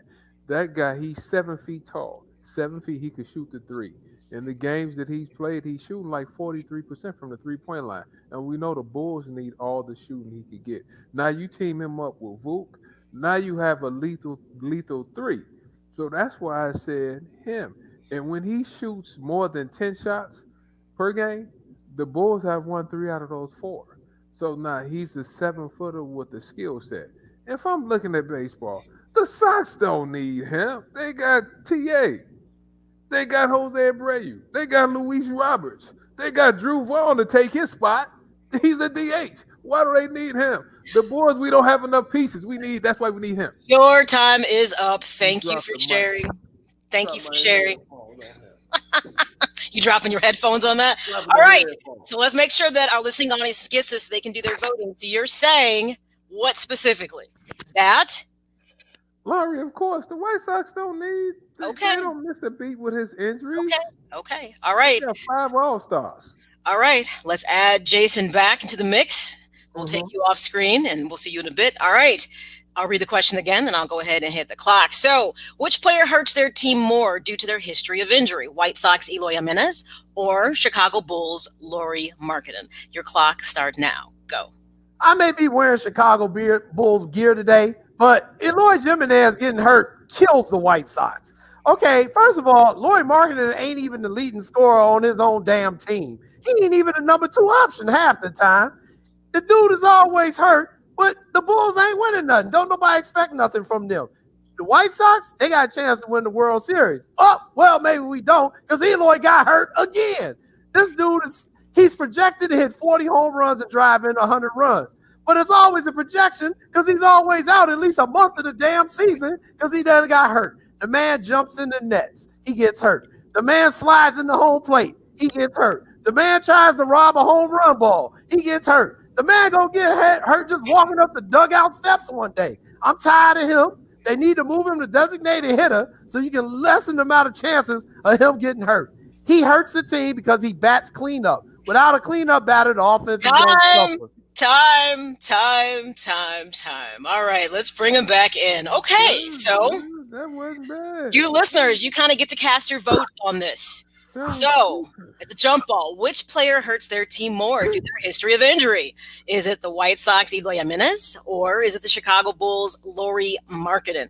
I might even bring Greg, bring Greg out here. Let me hear with Greg. So we can kind of chop this up and kind of see how we all feel about this. Because, Greg Robbins is going to be the new producer for the show. I'm going to step to the background, let the boys run it, whatever. And Maya, before you step in the background, Maya, who do you think? What do you think?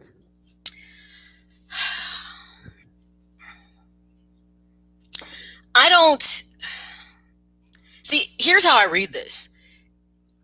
I believe that Markkanen, I'm sorry, given the new trade acquisitions that the Bulls have made, he's no longer a focal point necessarily. Now, if we were talking about the old core, then I would say he was a liability. But I have to look at it for what they've done.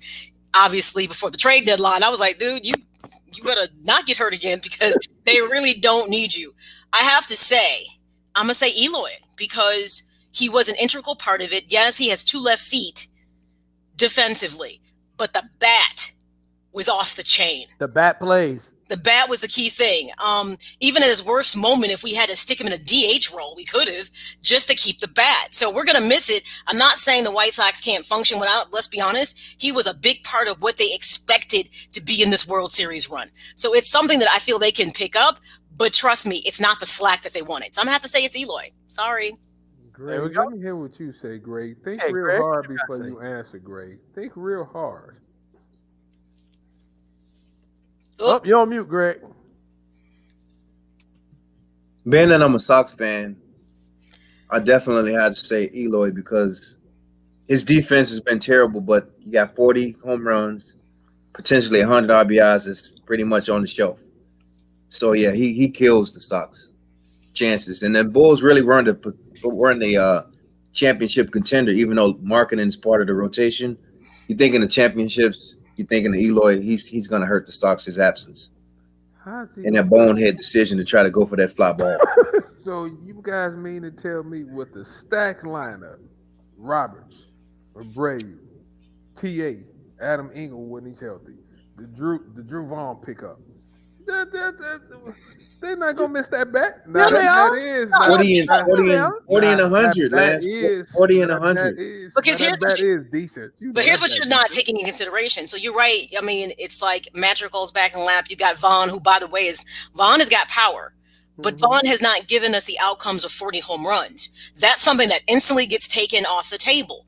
So because of those numbers that Eloy can no longer put up, you have to factor that out of the whole winning percentage. One of the things that you talk about in baseball is WAR, which is the win above replacement. You look at how much a player contributes to the win.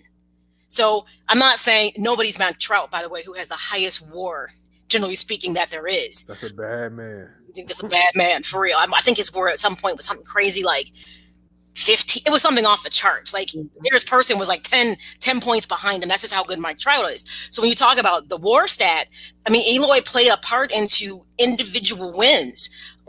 So those 40 home runs, that's a lot to give up to not know where you're going to get them from because he was being factored in. I mean, yes, does this put more maybe pressure on Roberts? Maybe. Before Eloy kind of gave some breathing room. Moncada gave some breathing room to Roberts to not have to play at a certain level. That's no longer there. He may have to step up if Vaughn doesn't fill in those gaps like you think that he might. I agree. I just think that, Eloy, man, you can't replace 40 and 100, Lance. Okay. I mean, that's a lot, man. That's a lot of run production, man. That's a lot of runs coming off the board. And, yeah, Andrew Vaughn, he ain't even played in a major league game yet. You putting a lot of pressure on the guy who's a rookie. I think he'll be serviceable, but he's not going to replace Eloy. And, the main thing is Jose Abreu loses that protection. Jose Abreu won that MVP last year because he had Eloy behind him. So they couldn't pitch around him. So Jose was tearing the ball up. And now you remove Eloy, or hell, Eloy removed himself, let's be honest. it's going to hurt them. And, and I blame the White Sox organization in this too. They're being hard-headed. We've been telling them this dude is a DH. He's a designated hitter. He's not a field and play. You play him You play him against National League team in the World Series. I wouldn't even play him during the inner city game at Wrigley Field. You let him pinch hit because this is what is going to happen with this guy. He's going to get hurt. But we'll see. I'm sure people will be chiming in throughout the show, though. Yeah, and I think the one thing with marketing, if you move him to the second unit, then you have a 1-2 punch with Kobe White and marketing coming off the bench. Now, see, that right there squashes your conversation. Because if I move you to the bench, that means I don't need you like you think I need you. Hey, no. Lemon Pepper Lou comes off the bench. Everybody knows who Lemon Pepper Lou is. Lemon Pepper Lou comes off the bench. He's bringing that fire. But we're also talking about when these two players came to their respective organizations, there was an expectation that they were going to be producers on the first team, not as on the bench, which tells you Lauri Markkanen's, let's be honest, his stock has been dropping for the last couple seasons, one, because of injury, and two, he was mismanaged and poorly coached, and they took him out of this game. Man, and like I said, and I hate that too, because you have a 7-footer that can shoot the three in the games he's playing. He's shooting 43%, and that's hard. That's a shooting percentage that's a great shooting percentage. But I do understand when you 40 home runs. Can I just a lot? While we have a little time in between our next guest, I just want to throw something out there really quickly. Houston has given Oregon the business. Oh yeah, 34-17 at halftime. People were trying to. I'm like, don't you play around with Houston? They know they didn't come real strong out the gate. I just want you to know. They're here. What did I say a couple of weeks ago when we said Illinois might have to play them? I was like, I'm a little bit nervous. You know, they put y'all all on notice. Like, hold up, I know we looked a little soft here, and then we back. Houston, we have a problem. Here you go. Got you. And let's talk about the big news last week. The Bulls made with their trades. I had to text Lance like, who the heck did we get? What's going on here? Man, we got one of the best two-way offensive players in the game. Then we made some other moves. Greg, what did you think of some of the Bulls' moves last week in the trade? I was just going to mess with Lance and tell him I follow your brother. And like he said, you can't keep losers because losers don't know how to win. Guys don't want to play. You got to get rid of them.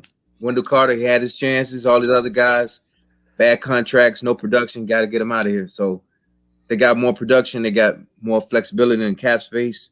And like you said, they got two real all-stars now. They can really build around. Maya? Go ahead, Maya. I'm okay. I don't think that they gave up anything that they couldn't give up. I'm happy with the acquisitions. I think that puts them in a position to be far more competitive because we know the East looks a lot different than it has the last two seasons with Durant and some other, kind of migrations over to the East trying to strike that balance. So I kind of feel these moves are the things we felt like they would make the playoffs. I think this makes them a bigger contender, deeper, not winning it all by any stretch. But I think Zach finally got some of the support based on attitude. He got some dudes that got some chips on their shoulder that's ballers. And I think that's a difference. The attitude. Here's my thing on the trade. I think it was addition by subtraction. Sometimes, like my cousin said, you got to get rid of these losers, man. You got to shake up the chemistry of that team. I thought they had more talent than what they were producing, especially once you bring in a new coach and Billy Donovan. We all knew the old coach couldn't coach. We knew Jim Boylan was a problem. I had that part. That wasn't a big deal for me. But these dudes still wasn't producing. And you've got to change that culture, that losing culture. Even though they lost last night to San Antonio, they're playing again tonight.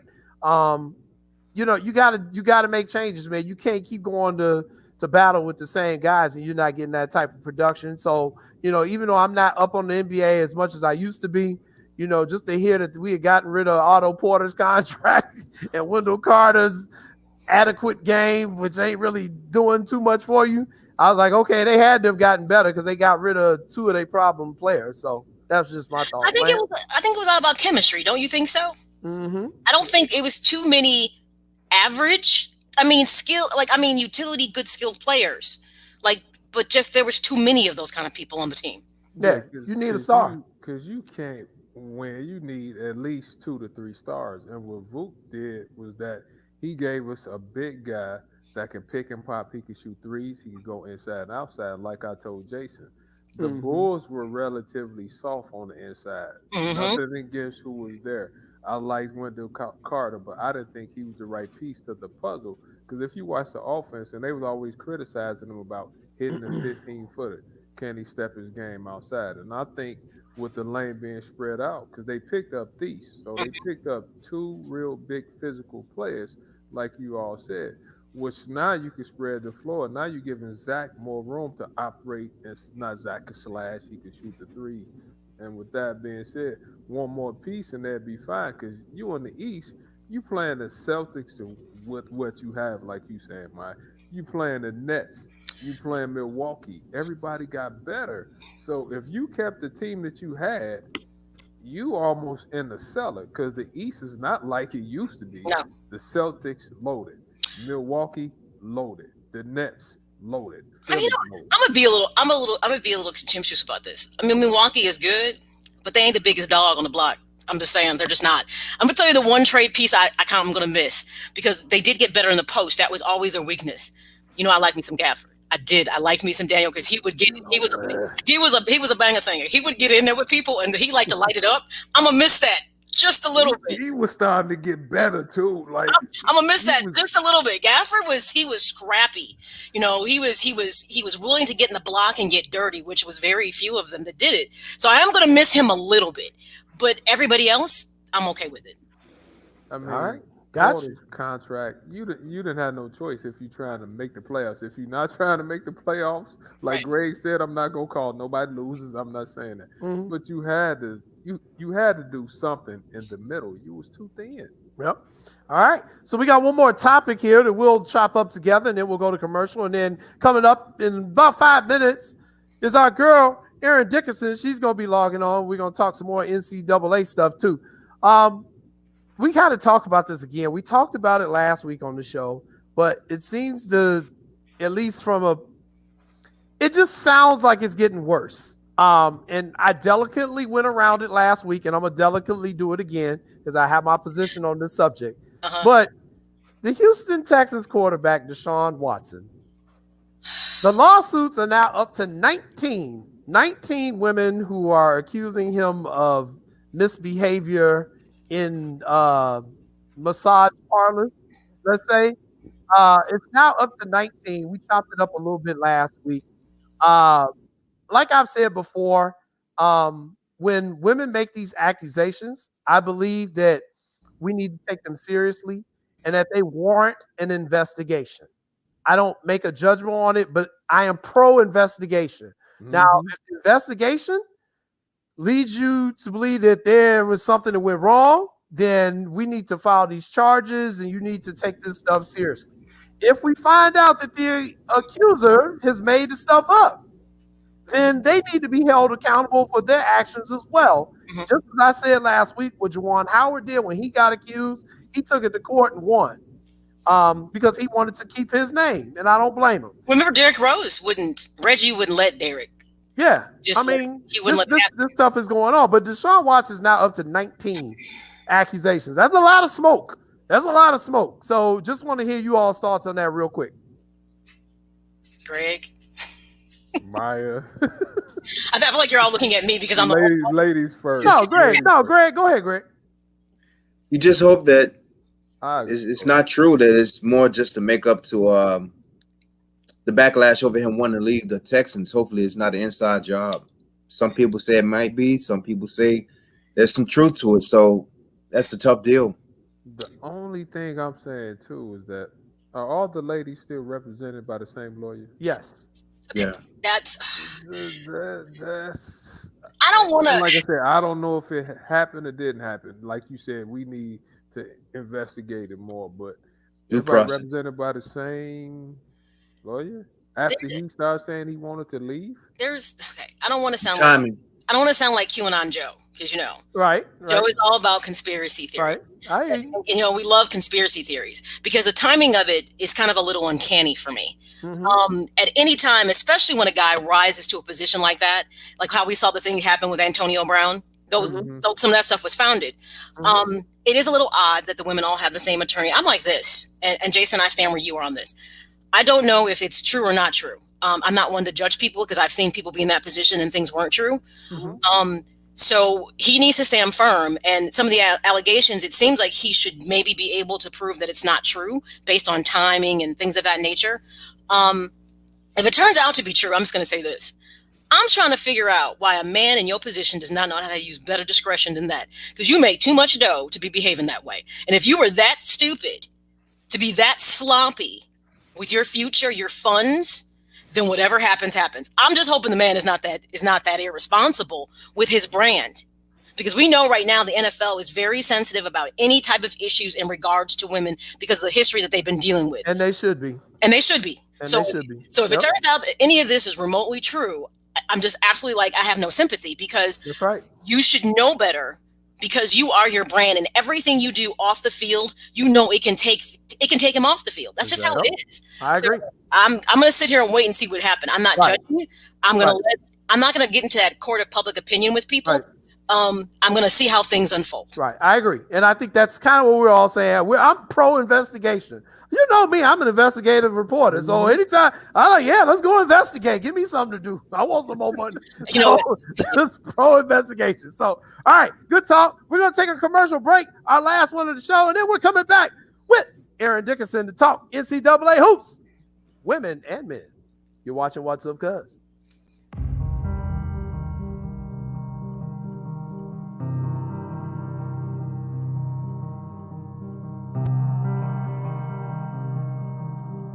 You see me. You hear me. Respect me. Respect. Due regard for the feelings, wishes, rights, or traditions of others. We don't have to agree, but I deserve to be heard. I stand my ground. Respect me. We don't have to be friends, but I deserve your civility. I stand my ground. Respect me. You don't have to understand my culture, but I deserve to be authentically myself. I stand my ground. Respect me. I stand in defiance of your need to make me less in order for you to feel adequate. I stand aware that the America that you see and love today is a result of my free labor. I stand knowing that the contempt you have for me was not instigated by me, but perpetuated by the fear you have of me. I stand surviving your many attempts to emasculate me. Indeed, I thrive despite it. I stand realizing that you take many things from me, but I will not allow you to take my respect. I am a man. I am a proud man. I am a proud black man. I am authentically, undisputedly, unapologetically a proud black man.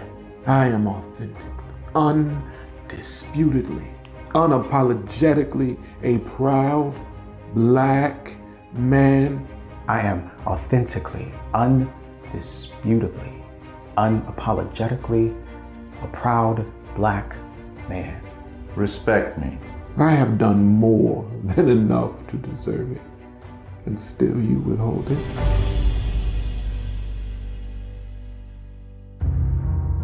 The bill is past due. You owe me. Respect me. Respect me. Respect me.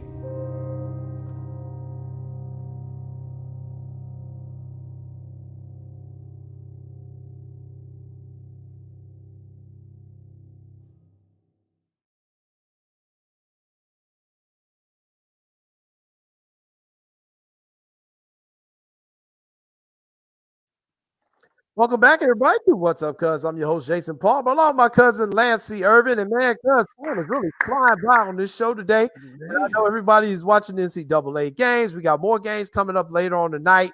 But we didn't get a chance to talk about the women's tournament in last week's show. We talked mostly about the men.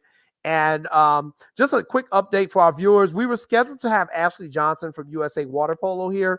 There was a scheduling conflict she had on her end. Remember, she is a current athlete, and they are currently training for the Olympic Games, and they're out in a whole different time zone. We just couldn't kind of make it happen this week, but we will bring Ashley to you on this show. We are committed. She is committed to the show. We will get her on here at some point here in the next few weeks because we do want to talk about what she's doing. That's a sister on the USA Water Polo team playing one of the most important positions. So we're going to have Ashley on the show here pretty soon. But we called in a favor from the Irvin family to get us a guest on the show. We said, hey, who can we get on the show? So that's good. We wanted her on the show a couple of weeks ago. We tried to get her. We sure did. We couldn't do it. Well, now we can get her because she goes way back with the family. She's a Chicago native. She played her prep ball in Whitney Young. Then she went and played at Northwestern for 4 years. She's a Wildcat. And now she's jumped into the coaching realm, and she's currently an assistant coach down at Wake Forest. And we're so proud to have her to the show. Just like bringing up someone you've known since they were a kid. Coming up, Erin Dickerson is joining us. Erin, how you doing? I'm good. I'm good. Can you guys hear me okay? We can hear you well. Very well. Very well. All right, Lance, this will be fun. This is somebody you know since she was 6. For the love of God. You know what? Erin, you just look younger and younger, and I look younger and younger too. We're both aging gracefully. Thank you. Thank you. Shout out to my mom and dad. And first of all, and I want to wish you, you guys made the tournament. And congratulations on making the tournament. And thank you. Talk to us about how was life in San Antonio? How was life in the women's bubble? Because we were hearing some stuff. And I was like, we need to have ED. We need to have Erin on the show. We want the scoop. I've gotten this question a time or two. And I think different people had different answers to this question probably. What I'll say is the experience altogether was unmatched. It was my first NCAA tournament appearance. And I've been coaching for 12 years. I played at Northwestern, so it's been a long road. So just getting there and the hard work that our girls put in since July, they only got to go home one time since July, and that was over Christmas break. Because of COVID, they couldn't really go out with their friends. We were one of the only teams in our conference that had 0 COVID cases the entire season. So it was just such an exciting moment, and we made history. I mean, they hadn't gotten to the NCAA tournament for over 30 years. So it was just an amazing thing. The watch party, everything was just top of the line. Now, when we got there, you guys saw on social media, it was a little crazy. I mean, we were in a bubble. It was an extreme bubble. When we got on our flight, everybody had to sit in their own row. You had to be 6 feet apart on the plane. They gave us 3 different buses per team, so that only had 8 or 9 people in your travel party per bus. And that was just to be completely safe. They wanted no team to have to go home due to COVID. And then when you got to the hotel, everybody had their own floor, which was really cool, right? Because now our girls are just kind of interacting with each other. And you have a whole floor in a hotel. Like, that's just really cool. But then you're in quarantine, so you can't really do anything. So you have this hotel floor, and you can't do anything. You can't even go in each other's room. They were standing on the balconies and like waving and talking to each other over the balcony. So as you guys probably saw on social media, there were a couple of disparities between the men and women's tournament. The weight room was probably the first one that came about. like I said, I've been coaching for a long time. I played college basketball. Even in high school, I didn't know what a weight pyramid was until I saw it on social media, that was the weight room that they gave us. And I was like, what's a weight pyramid? Like, I had no idea. And it was like 2-pound dumbbells. It was like 2, 5, 10, 15. And I think the highest one was 20. And I'm sitting here and I'm like, I haven't worked out since I played, so I'm good with these little 15-pound dumbbells. But we have girls that like squat 375. So these little dumbbells aren't really gonna do much for our girls, you know. And then they make you come. Oh yeah, it was crazy. It was crazy. And our strength and conditioning coach was one of the first people that really got on social media and used her platform just to talk about that. She is all about girl power and women empowerment. And she's like, I'm a strength coach. I study sports performance. And you guys are telling me that I've been training my team wrong all year. Like, who knew all we needed was this, weight pyramid. Like, wow. All the snatches and shoulders and stuff that we've been doing all year, we didn't need. Wow. But what I can say, it was not okay. It was not okay. And I think that one thing that COVID has taught us is that these kids, Gen Z, the young millennials, like, they are not going to be quiet about what's important to them. And so they went on social media and they used their platforms, and the NCAA heard them and they made changes like that. Like, literally within a day, you had Dick's Sporting Goods and Orange Theory and everybody coming together saying, we're going to get you guys a weight room, a proper weight room for the teams that are going to be here for 3 weeks, the teams that get all the way to the Elite Eight, the Final Four, because you can't, no woman, man, dog, cat, like, you can't go 4 weeks without lifting weights and you're a Division I athlete, so shout out to them for actually listening and doing what they could to make a change. Wow, that's deep. How was the dietary? What were the nutrition? What were the meals like? No, I mean, we got to talk about this stuff. So I mean, for sure. So I think the biggest issue with the food was it wasn't inclusive. I guess that's the best way that I can say it. I think people know now how important your diet is to being a top tier athlete. That's something that LeBron James did, right? He was all big and bulky, and then he realized, like, I can't sustain at this weight as I'm getting older. So now he changes his diet. He slims up a lot. And so nutrition just became a huge part of what we do. People are hiring nutritionists for their sports performance programs. And so, and you're meeting with nutritionists. I remember being at Northwestern and trying to count calories and figure out if I'm intaking enough, if I'm recovering well enough. And then when we get there, they're not really inclusive of dietary needs. So on the first day, I think we got like beef brisket and baked beans. And that's hard for, yeah.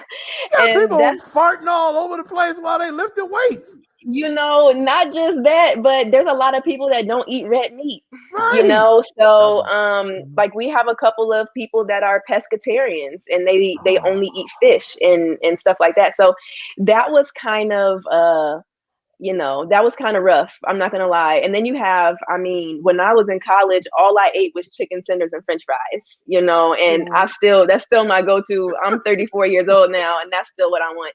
So now you have some of our pickier players like, what is this? What are we eating? Is this all that we're getting? Like this wrapped up turkey sandwich or something? And so we're like trying to get snacks for them ordered in. We can't go anywhere and pick up stuff. So it was a little chaotic. But again, you guys saw on social media, the girls, we didn't get the Salisbury steak and the stuff that Oregon got.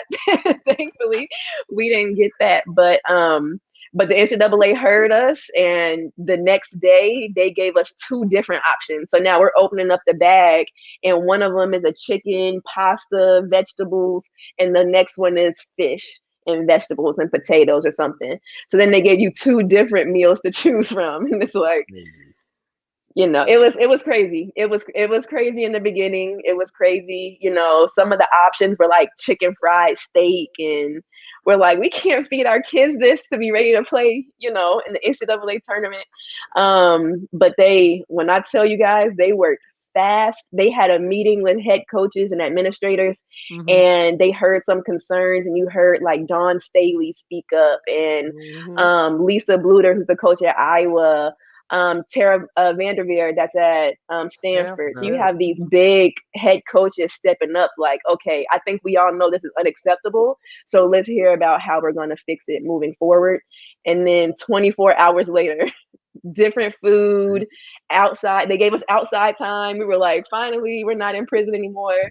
And then they switched up the weight room. So it was a little rocky in the beginning. I'm not gonna lie, it was a little rocky. But they worked fast to fix it. And I'm glad y'all made it. And let's talk about the tournament a little bit, Erin. Right now we have UConn playing Baylor. What's your thoughts on that big game? I think it's in the fourth quarter. That's why I keep looking down at the phone. 66-59. UConn up. Yep. Who we need to go with, Erin? Like, these games in the Elite Eight are completely up in the air. And honestly, that's something new for women's basketball. It used to be that only the number one seeds advanced.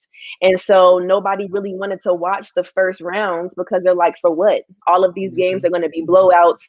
The number one seeds are all going to get to the Final Four. And then you can wait into the Final Four to see all the good games. And now this Elite Eight, like, they're not messing around. Like, you can't really say one way or the other who's going to win them. I love watching UConn, and I love watching Baylor. This is probably the hardest game that I would try to predict, because they are totally different systems and programs, and they're both really great basketball teams in their own right. So inside of me, I want to say UConn, but you never know. There's a couple minutes left. I actually have it playing in the background. You never know. It's crazy. And then tonight, I think it's Arizona and Indiana. And that should be a really good game too, because now you have Big Ten against Pac-12 basketball, and it's totally different systems and totally different styles of play. So it should be a fun game to watch. And tomorrow, I mean, it gets no easier. Right? So tomorrow the game should be really good too. And I got friends on these teams, so I'm like trying to root for people. Tomorrow we have South Carolina and Texas. Vic Schaefer is my man. I love Dawn Staley. I don't know as well as some of the other Irvin brothers, but what should we be looking for in that game? I'm making you our announcer like you are our reporter. Clue us in on the South Carolina-Texas game. Well, Dawn Staley has been known to get her team to rise to the occasion, especially for these big games. They always have good post players, but their guard play is just unbelievable. And then you go into the Texas, and they have really good guards, and they have Charlie Collier, who is projected to be the number one pick in the draft. And she's down there in the post, and she's got guard skills, and she's shooting the three, and she's 6'4", and her arms, I tell you, she's not using no weight pyramid to get those arms and shoulders. So it should be a really, really interesting battle. I love watching Vic Schaefer coach. But Dawn being a Black woman, I'm probably gonna hope that she moves forward in that game. I like both of them. I'm gonna call a toss-up, but I'm pulling for Dawn because, like you said, we need more of us to go to the Final Four also. But we have Louisville and Stanford. Ain't that Dana? Who is that? Dana Evans? Is it Dana? That's Dana Evans. That's Dana Evans. And we had a chance to play against Dana twice this year, and she is everything that they say she is. So that'll be interesting too. I think that Louisville has extreme talent, and Dana Evans knows how to put the team on her back. Last game, she carried the team. There were memes going on Instagram and Twitter, and it was like, this is Dana Evans, and it was like a girl carrying somebody like on her back. So she's gonna, I mean, she is never gonna back down at any point in time. Even when she's not scoring, she finds ways to impact the game. I think with Stanford, their size is what's gonna hurt Louisville. Louisville's got some size, but Stanford is just like huge across the board, you know, and they got like Cameron Brink out there. She's like 6'5" on the perimeter. She's shooting threes. She's driving to the basket. And so it's like, well, me at 5'7", what can I do with Cameron Brink shooting a three over top of her head? You know, it's one of those you hope it doesn't go in situations. So that'll be interesting. I think I'm going to go with Stanford on that one, but I love Louisville. I have friends that coach at Louisville, and they're in the ACC. So these games are hard. They're hard to call, you know. Gotcha. You've been. Go ahead, Jay. Yeah. Once again, I mean, we're just gonna reset. We're being joined by Erin Dickerson, assistant coach at Wake Forest University. Go ahead, Lance. Tell me how you decided to get into coaching. Like, I didn't know you really wanted to coach until, like, you know, Erin is coaching. I said, Erin, who? I said, okay, you've been doing it for 12 years. So, talk to us about why you want to go into coaching. I felt like coaching creates just a platform for you to really impact the lives of these young women. Mm-hmm. And I remember talking to my college coach, Joe McEwen at Northwestern, and he literally called me crazy. He was like, "You're not as smart as I thought you were. You want to go into coaching. You have this Northwestern degree. Like, what are you thinking?" I had a job opportunity lined up at a consulting firm downtown Chicago, making a lot of money, and decided to get into coaching. And he was like, "Why would you do that? Why?" And I'm like, "I want to be able to impact lives, and I want to be able to give people an experience that they might not have had without basketball. You know, like I don't know if I would have been able to go to Northwestern if it wasn't for basketball."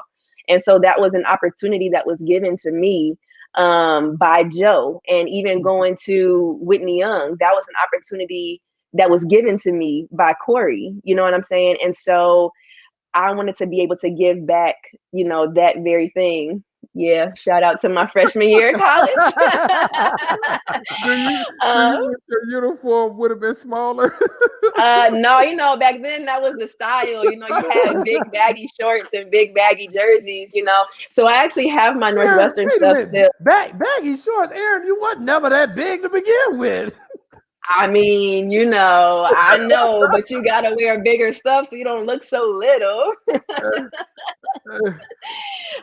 But yeah, when I was getting into coaching, I actually called Corey and I said, "I want to do what you do. I want to do what Mac does." You know what I'm saying? And Corey and Mac, what they did for me was elevate me every single day. You know, I don't know if I would have been as good of a basketball player if I didn't have people like that in my corner.